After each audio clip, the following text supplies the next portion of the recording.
Hey guys, welcome to Crime Talk, the podcast for true crime enjoyers who want to learn more about famous criminals and crimes.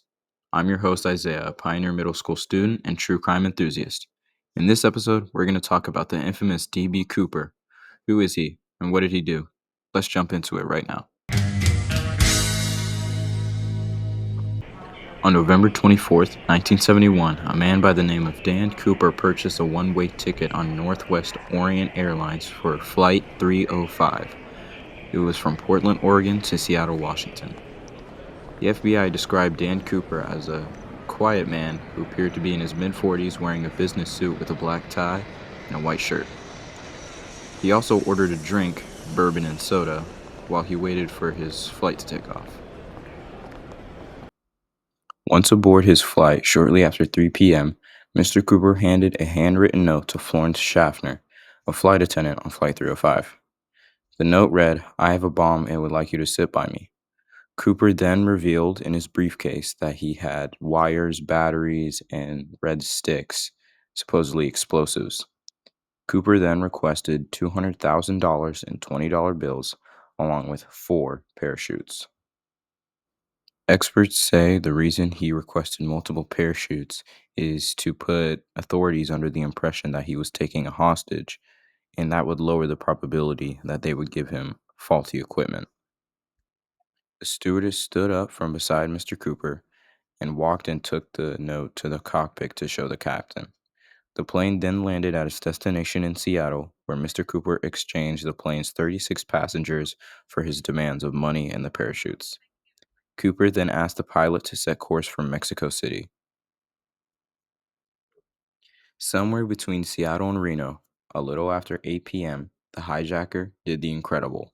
He jumped out the back of the plane with a parachute and the ransom money out into the night. The FBI launched an investigation into the D.B. Cooper case immediately after the hijacking.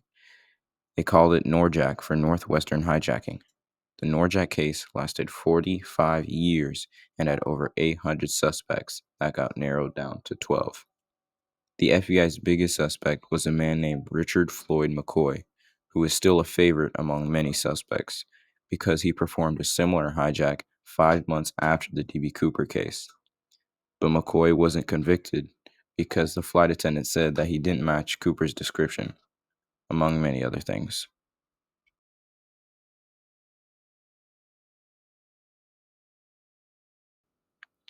There are many theories on what happened to D.B. Cooper. Some say that he died after jumping from the plane, mainly due to his suspected inexperience, and he probably jumped over the woods and landed in trees. This theory was supported by a boy finding a rotting bag of money, $5,800, in the woods that matched the serial numbers of D.B. Cooper's ransom money. Another theory is that D.B. Cooper survived and successfully escaped with the money.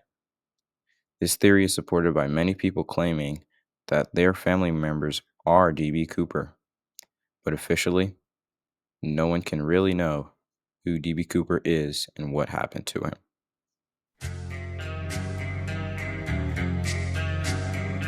Well, that wraps up today's episode of Crime Talk. We hope you enjoyed our discussion on D.B. Cooper. We'd love to hear from you if you enjoyed today's show. You can connect with us on social media, letting us know your thoughts, questions, or topic for future episodes. Until next time, this is Isaiah, signing off.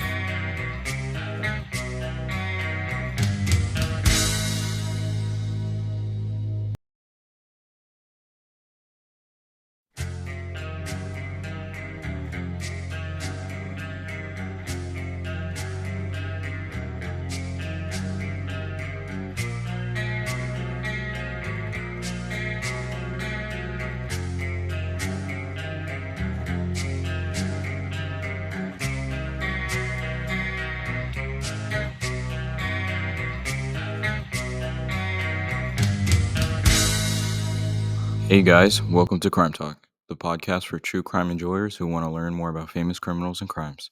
I'm your host, Isaiah, a pioneer middle school student and true crime enthusiast. In this episode, we're going to talk about the Northern Bank heist. What happened? How much was stolen? Let's jump into it right now. On December 19th, 2004, in Belfast, Ireland, two bank workers, Chris Ward and Kevin McMullen, and their family were held hostage in their home by men with weapons. Both men were handed a phone with their initials carved on the back. Chris's phone carved a C and Kevin's a K. The kidnappers then lectured the men on their bank heist plan and how the two men were going to help if they ever wanted to see their family alive again. The meeting took many hours. Chris and Kevin were told to go to work, act normal, go to the vault, load £1 million into a divided duffel bag, leave the bank, place the bag at a nearby bus stop, go back to the bank, raise the alarm, and then leave, all while keeping the provided phone turned on. The men agreed. The next day at 11 a.m., Chris and Kevin arrive at work. Kevin tells the staff that there was a money miscount, so they are dismissed for the afternoon. This leaves only Kevin, Chris, and two security guards in the bank. Chris and Kevin did as they were told, and just as Chris was going to raise the alarm, he got a call from one of the men. He told Chris not to raise the alarm, but to take the rest of the money in the vault. This time, Chris and Kevin were told to go into the vault and replace the lock boxes full of money with white locks. This signified that they were full of waste paper, and that way they can be moved out back to a van with the men in it. They loaded a total of £18.5 million into the van in just 7 minutes. Then the men asked Chris and Kevin to go into the vault and grab all the leftover money, which was an assortment of US dollars, used banknotes, and euros, and, and stuff them into polyurethane trash bags, which was another £5,100,000. They loaded the cash into the van and were told to pull the alarm. Both men rushed to the families to check if they were still alive. A total of £26.5 million were stolen, which is equivalent to 35,954,385 and 39 cents in American dollars. Police started to raid known criminal gangs and found unusual sums of money being stored in some places. And at one point, Kevin was actually arrested on suspicion he orchestrated the whole ordeal.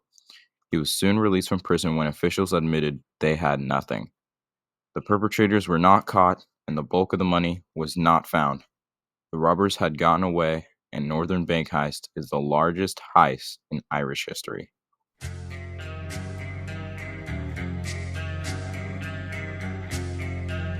That wraps up this episode of Crime Talk.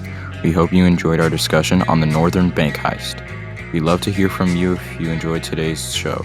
You can connect with us on social media, letting us know your thoughts, questions, or topics for future episodes.